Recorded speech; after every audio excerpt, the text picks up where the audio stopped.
তখন মামা আমার হাত পা বাইন্দা ফালাইলো। বাইন্দা ফালাইয়া তো অনেকটা সময় হয়ে গেছে গা বাইন্দা ফালাইয়া মামা আমার সাথে শারীরিক মেলামেশা করার পর আমি তো সেন্সলেস হয়ে গেলাম। আমার হুঁশ জ্ঞান কিছুই নেই। আমি বলতে পারবো না তারপর কি হয়েছে। মামা বোধহয় আস্তে করে চলে গেছে। যাওয়ার পর সকাল হয়েছে, আমার অবস্থা দেখি অন্যরকম। ওই কাজের মেয়ে দুইটা আমার মতোই, অল্প বয়স, খুব অসহায় অবস্থা ছিল। তাই মামি ওদেরকে নিল কাজের জন্য, যে সহযোগিতাও করতে পারবো আর মেয়ে দুইটা টাকাগুলা ইনকামও করতে পারবো, সেই কারণেই নিল। তো মামি আবার খুব ভালো মনের ছিল, মামাও ছিল। কিন্তু তার ভিতরে আমি আস্তে আস্তে অন্যরকম কিছু একটা দেখতে পাই। তো যাই হোক, কাজের মেয়ে গায়ে মনে হয় মামা টাচ করতো। মেয়েগুলো আমাকে বলতো, কারণ মেয়েগুলার আমি একই সমবয়সী।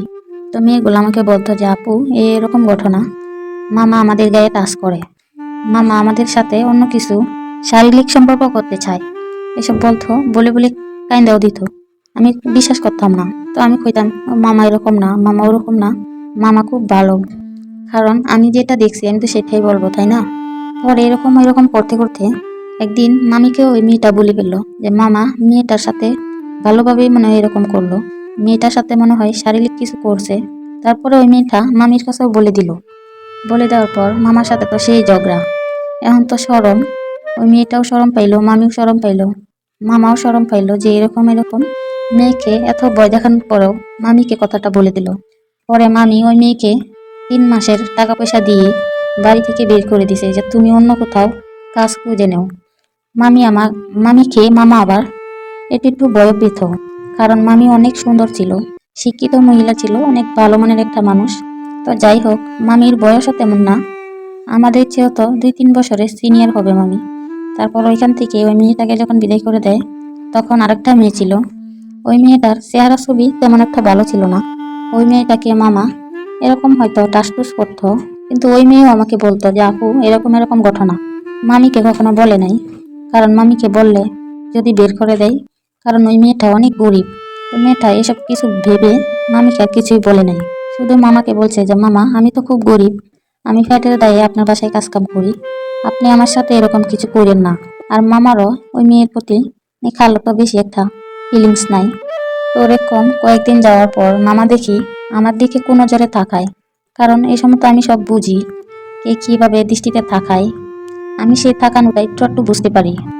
আসসালামু আলাইকুম প্রিয় ভাই ও বোনেরা, আজকে আমি আপনাদের সামনে আমার একটা জীবনের কাহিনী তুলে ধরে আসার জন্য আইছি। আপনারা সবাই মনোযোগ সহকারে কথাগুলো শুনবেন। আমার নাম কবিতা, আমার দেশের বাড়ি শিয়ারপুর, আমি ওখানেই পড়াশোনা করতাম। আমি একটা মধ্যবিত্ত পরিবারের মেয়ে, 3 ভাই বোন আমরা।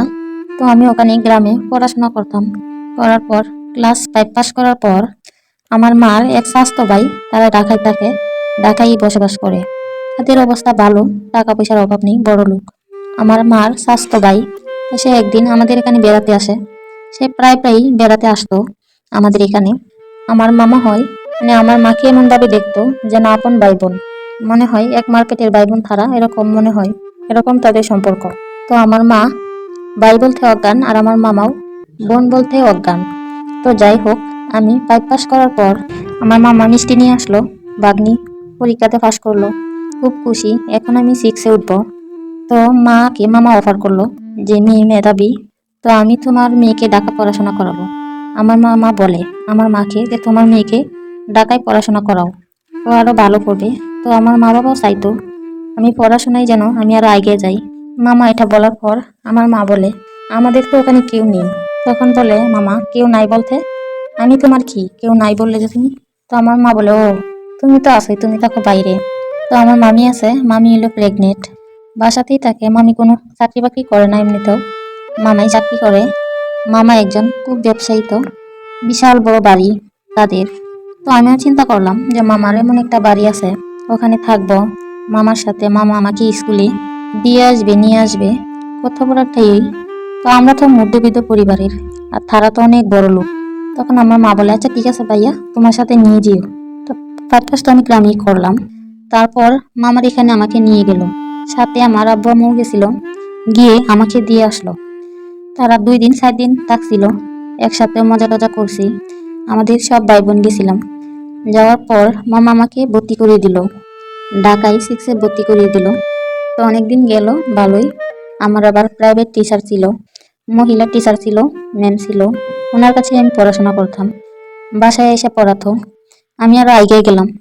এমন করে অনেকদিন চলে গেল। মনে হলো যে আমার মা বাবা নিজের একটা পরিবার, এরকম মনে হলো।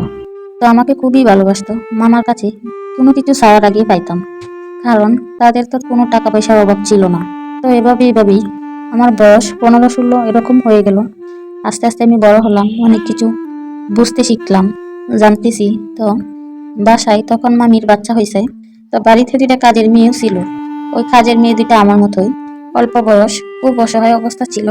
তাই মামি ওদেরকে নিল কাজের জন্য, যে সহযোগিতাও করতে পারবো আর মেয়ে দুইটা টাকাগুলা ইনকামও করতে পারবো, সেই কারণেই নিল।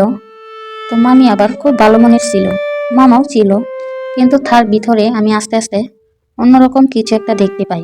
তো যাই হোক, কাজের মেয়ের গায়ে মনে হয় মামা টাচ করতো। মেয়েগুলো আমাকে বলতো, কারণ মেয়েগুলার আমি একই সমবয়সী। তো মেয়েগুলো আমাকে বলতো যে আপু, এরকম ঘটনা, মামা আমাদের গায়ে টাচ করে, মামা আমাদের সাথে অন্য কিছু শারীরিক সম্পর্ক করতে চায়, এসব বলতো। বলে বলে কাইন্দাও দিত। আমি বিশ্বাস করতাম না। তো আমি কইতাম, মামা এরকম না, মামা ওরকম না, মামা খুব ভালো। কারণ আমি যেটা দেখছি আমি তো সেটাই বলবো, তাই না? পরে এরকম এরকম করতে করতে একদিন মামিকে ওই মেয়েটা বলে ফেললো যে মামা মেয়েটার সাথে ভালোভাবেই মনে হয় এরকম করলো, মেয়েটার সাথে মনে হয় শারীরিক কিছু করছে। তারপরে ওই মেয়েটা মামির কাছেও বলে দিল। বলে দেওয়ার পর মামার সাথে তো সেই ঝগড়া। এখন তো শরম, ওই মেয়েটাও শরম পাইলো, মামিও শরম পাইলো, মামাও শরম পাইলো যে এরকম এরকম মেয়েকে এত ভয় দেখানোর পরেও মামিকে কথাটা বলে দিল। পরে মামি ওই মেয়েকে 3 মাসের টাকা পয়সা দিয়ে বাড়ি থেকে বের করে দিছে, যে তুমি অন্য কোথাও কাজ খুঁজে নেও।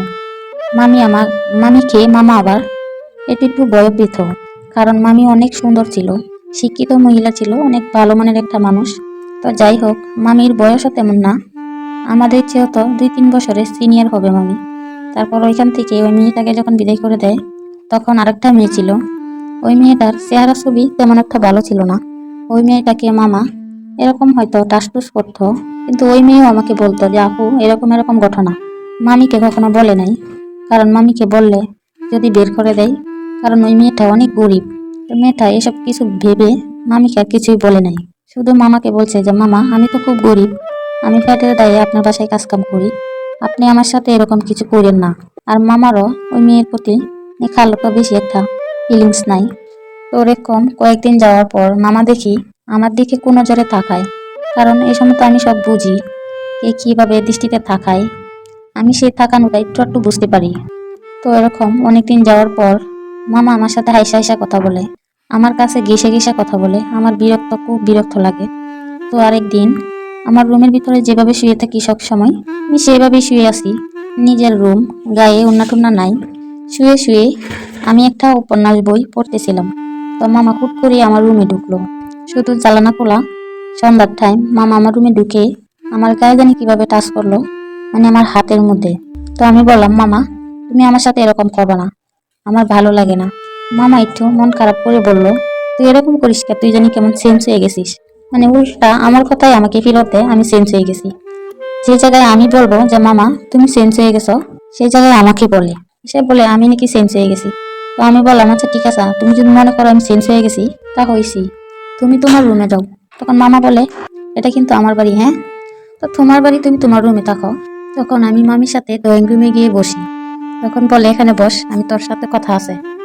আমি বলি, কি বলবা বলো। সাথে সাথে উঠে বসে আমি ওড়নাটা গায়ে জড়ালাম। জড়ানোর পর মামা বলে, শোন, তুই আমার বাগ্নি ঠিক আছে, কিন্তু দূর সম্পর্কের বাগ্নি। তোর মার স্বাস্থ্য ভাই আমি, আর তোর মাকে আমি ছোট থেকে অনেক স্নেহ করি। আমিও ছোট ছিলাম, তোর মাও এক সমবয়সী, সে থেকে আমরা অনেক স্নেহ করি। তো তুই আমার এরকম বাগ্নি, তো সবসময় আমাকে তুই মামা মামা করবি না। তো আমার মাথায় জানি কেমন কথাটা আঘাত করলো, সবসময় মামা মামা করবো না, সেটা আবার কেমন কথা, সে তো আমার মামা হয়। তো তারপর মামা এখান থেকে বের হয়ে গেল। হওয়ার পর কিছুদিন পরেই আবারও মামা আমার গায়ে টাচ করে। মামি জানি ওদিন কোথায় গেছিল, কোথায় একটা যাওয়ার পরে, হয়তো টপিং এ গেছিল, হয়তো কোথাও একটা গেছে, যাওয়ার পরে একইভাবে। তো আরেকদিন আমি জ্বালানোর পাশে গুনগুন করে গান গাইতেছি। তো মামা আস্তে আস্তে রুমের ভিতর ঢুকে ঢুকে আস্তে করে দরজা লাগিয়ে দেয়। লাগানোর পর, তো দরজা লাগানোর শব্দ পেয়ে একটু ঘুরে দেখি মামা। তখন আমি জিজ্ঞেস করলাম, মামা তুমি এখানে? তখন বলে কথা বলবি না।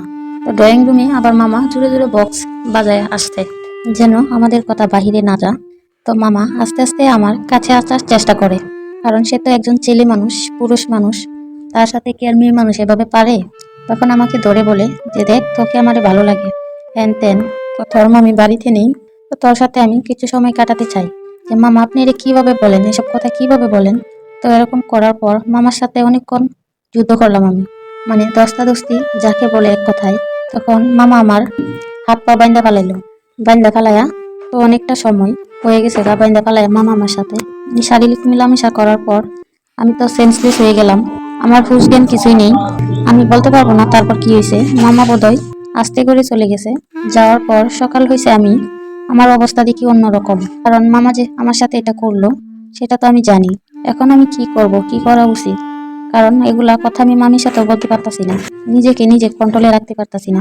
পরে ভাবলাম তো যাই হোক, আমার জীবনের সাথে হয়তো এটা হওয়ার ছিল। আমি কিছু কাপড় চোপড় আস্তে আস্তে করে গুছিয়ে আমি ভোরবেলা ঘর থেকে বেরিয়ে চলে যাই।